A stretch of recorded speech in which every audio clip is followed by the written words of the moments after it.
Alright, I just thought I'd do kind of our initial thoughts on the Ranger 1000. We have the winch wired up in the front, and it's got the thing where it automatically stops it. But the problem with that is, what we're seeing is this hook, when it stops it like right here, and so the hook actually hits against this metal and makes a lot of noise. So we just clipped it down there and then left this a little bit loose so it's not binding up or anything. And tires actually impressed me. These are just the stock tires right now, but we've got Terminators here in the back. And yes, there's only 3 right now. We have lights, y'all. I want to see a little better. Yeah, 28 by 10 on a 12-inch rim Terminator.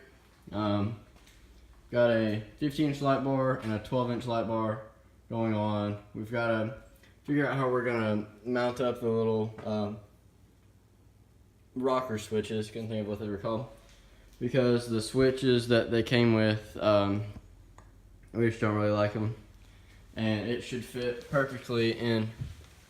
We'll probably do those 2 spots. We got to put the winch actually in one of the spots. I don't know if you can tell. Yeah, there's like an outline where you can push through at the bottom too, and so we got to put the winch in one of those spots or up top or something.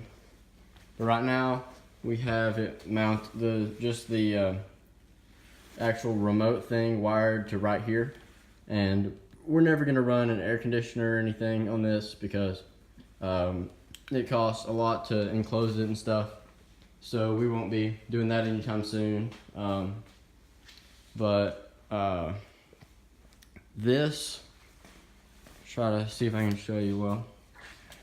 When you push, I don't have that cord right with me, I'd show you with the cord, but when you push that in, like this whole thing moves in.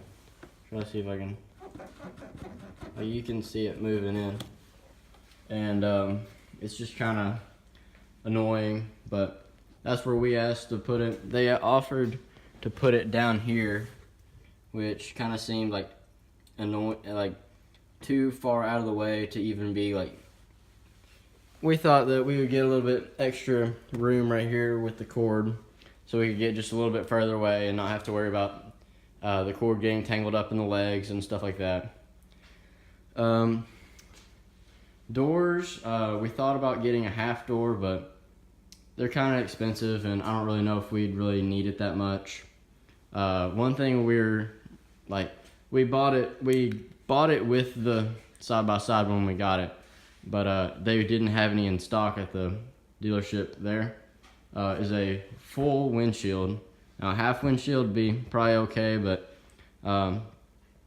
we're gonna get a full windshield that's made out of glass, and it flips up. Like there's a hinge right here about this high, so you can make it a half windshield where the other part's sticking up.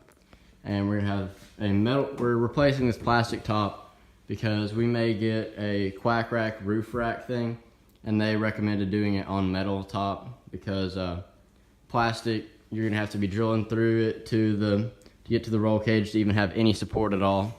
So we're gonna be getting metal roof soon, and we're getting front windshield soon. We almost got a brush guard thing from Polaris. We liked the look of it, but this bumper is gonna be functional enough. Kind of protected a little bit. It's not going anywhere unless you ram it into a tree or something really hard. But we've got this 2-inch lift. I believe it's made by Highlifter.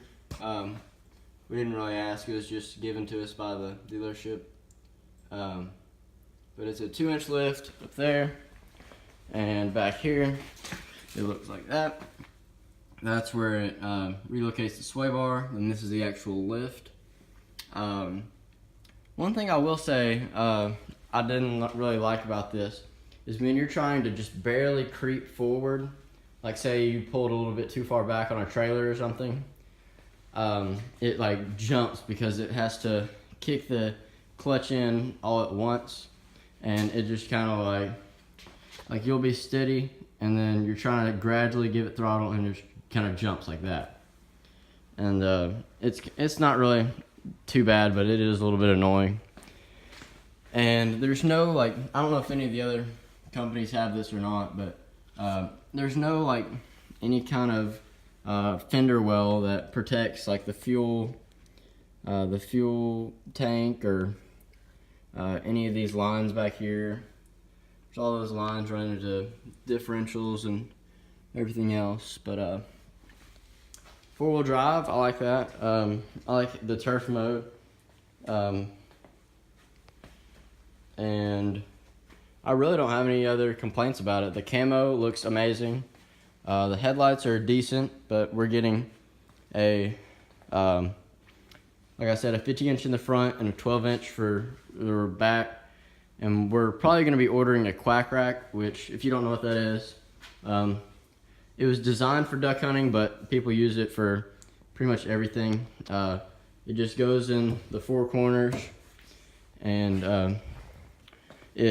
a rack that goes about even with the roof, and of course it'll be the metal roof, and you can hang tons of decoys on it. I think they say that they can hold 12 dozen, which we're not going to be holding that much, but